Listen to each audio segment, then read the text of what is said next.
آیت ہے جو اللہ نے قرآن پاک میں 2 سے 3 جگہ بیان فرمائی ہے، وَالَّذِي أَرْسَلَ رَسُولَهُ بِالْهُدَى وَدِينِ الْحَقِّ لِيُظْهِرَهُ عَلَى الدِّينِ كُلِّهِ، وہی ذات ہے جس نے آپ صلی اللہ علیہ وسلم کو بھیجا ہدایت دے کر،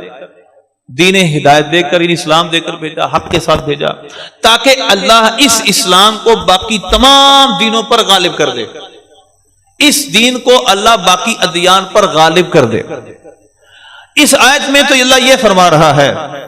کہ اللہ نے اسلام کو اس لیے بھیجا، نبی پاک صلی اللہ علیہ وسلم کی طرف اسلام کتاب ہدایت نازل کی تاکہ اللہ اس دین کو باقی تمام ادیان پر غالب کر دے۔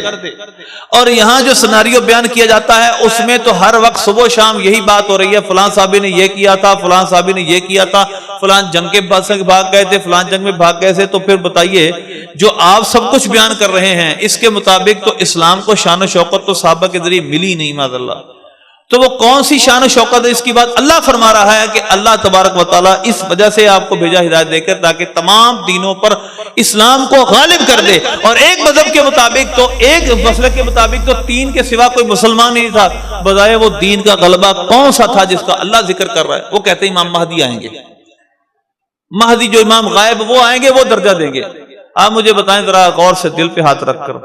نبی پاک صلی اللہ علیہ وسلم جیسا حسن اخلاق کسی کا نہیں، آپ جیسا مولک کوئی نہیں، آپ جیسا اللہ کی بارگاہ میں درجہ کسی کا نہیں۔ بتائیے آپ کے اثر سے تو اتنے لوگ معاذ اللہ سچے پکے مسلمان نہیں بنے، امام مہدی کے اثر سے بن جائیں گے تو افضل معاذ اللہ پھر کس کو ٹھہرائیں گے آپ؟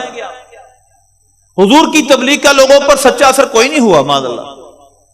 آپ صلی اللہ علیہ وسلم کے اثر واز کا لوگوں پر معاذ اللہ آپ کے نزدیک کوئی اثر نہیں ہوا، صرف 3 اچھے ہی اثر لینے والے ہوئے، اور امام مہدی کا اثر لینے والے لاکھوں ہوں گے، کروڑوں ہوں گے۔ تو بتائیے معاذ اللہ آپ کس کو بڑا قرار دے رہے ہیں؟ اس وجہ سے یہ اسلام کی شان و شوکت صحابہ کے دور میں ظاہر ہو چکی تھی۔ میں آپ کے سامنے بیان کروں، پہلے اسلام کے 2 دور ہیں، ایک مکی دور، ایک مدنی دور۔ جب کوئی اسلام لاتا تھا مکی دور میں، جب حضور کا اعلان نبوت فرمایا آپ نے، بتائیں اس وقت اسلام لانے کا مطلب کیا تھا؟ اپنے قبیلے سے، اپنے خاندان سے دشمنی لینا، اپنے کاروبار کو، اپنی جتنی بھی اور دنیاوی معاملات سب کو تہو بالا کر دینا۔ اس کا مطلب یہ تھا کہ سب کو سے ہاتھ دھونا پڑے گا، اور یہ ہوا، صحابہ نے اپنی جانیں تک دی۔ آپ بتائیے جن صحابہ نے اتنے مشکل حالات میں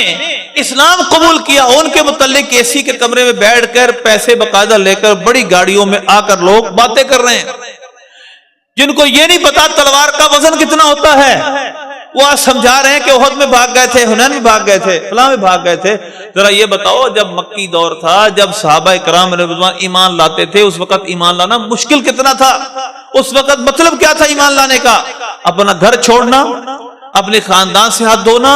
بلکہ اپنا کاروبار، اپنی جان سے بھی جانا پڑ سکتا ہے۔ یہ تھا مکی دور میں ایمان لانے کا مطلب، اور صحابہ نے ان ادوار میں نبی پاک صلی اللہ علیہ وسلم کا ساتھ دیا ہے۔ جس طرح اللہ کا حکم تھا کہ لڑنا نہیں ہے، چھپا کر اسلام لاؤ، اسلام پر عمل کرو، سیکھو، بالکل صحابہ اس طرح کرتے رہے۔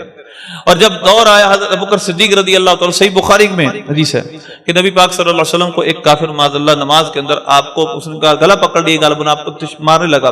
تو حضرت ابوبکر صدیق رضی اللہ تعالیٰ آئے اور اس کافر کو آپ نے ہٹایا، اور آپ نے فرمایا تم اس شخص کو اس وجہ سے مارتے ہو، ایسی ہستی کو مارتے ہو جو تمہیں کہتا ہے اللہ میرا رب ہے، وہ تمہیں دین حق کی طرف بلاتا ہے، صرف اس وجہ سے ان کو مارتے ہو، اس وجہ سے ان کو معذرت تشدد کرتے ہو کہ وہ کہتے ہیں اللہ میرا خدا ہے، وہ ایک سچے دین کی طرف تمہیں بلا رہے ہیں۔ اس وقت صحابہ اکرام نبی پاک صلی اللہ علیہ وسلم کے ساتھ کھڑے تھے۔ تو مکی دور ایک بہت مشکل دور تھا جس میں صحابہ نے حضور کا ساتھ دیا، اور پھر جب ایک وقت آیا کہ اللہ کا حکم ہو گیا اب مکہ چھوڑ دو۔ آپ ذرا غور کیجئے گا، آپ کے کاروبار یہاں سیٹ ہے، آپ کا گھر سیٹ ہے، آپ کا اپنے گھروں کو، کاروبار کو، دکانوں کو چھوڑنے کو دل کرتا ہے؟ ہاں چھوڑتے ہیں ہم، جب ہمیں اچھا سیٹ اپ ملتا ہے، کسی اور جگہ میں اچھا مکان بنا لیتے ہیں، اچھا کاروبار، ہم چلے جاتے ہیں۔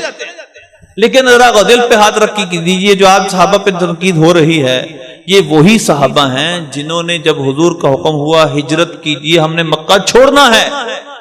انہوں نے اپنا گھر بھی چھوڑ دیا، خاندان بھی چھوڑ دیا، اپنا کنبہ بھی چھوڑ دیا، کاروبار بھی چھوڑ دیا، سب کچھ چھوڑ کر کس لیے گئے؟ صرف اسلام کی خاطر وہاں مکہ مدینہ شریف میں کاروبار نہیں کرنا جا کر، وہاں کاروبار نہیں ہو گیا، وہاں مکان نہیں بن گئے کہ وہاں جا کر مکانوں میں رہیں کہ کوٹھیاں بن گئی، نہیں، ہجرت کرنی ہے، بے سر و سامان یہاں سے جانا ہے، سب کچھ چھوڑ کر جانا پڑے گا۔ صحابہ کرام رضوان نے سب کچھ چھوڑا اور حضور کے حکم پر مکہ سے مدینہ چلے گئے۔